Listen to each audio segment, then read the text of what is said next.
Want to record a Teams meeting with OBS? Here's a clean 60-second walkthrough. Step 1. Open OBS and add a new window capture source. Name it Teams, select the Teams meeting window, and click OK. Enable capture cursor only if you need it, keep it off for minimal visuals.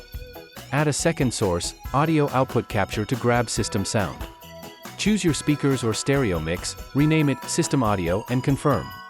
Open Settings, go to Audio, and set desktop audio to your output device. In Advanced Audio Properties, route Teams to monitor and output if you need local monitoring. Settings, Output, use X264 for CPU quality or NVENC for GPU acceleration.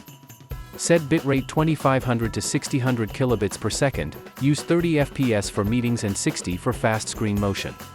Assign hotkeys for start recording and stop recording in Settings, hotkeys for quick control. Press start recording at meeting start, stop when finished, and review the file in your recordings folder.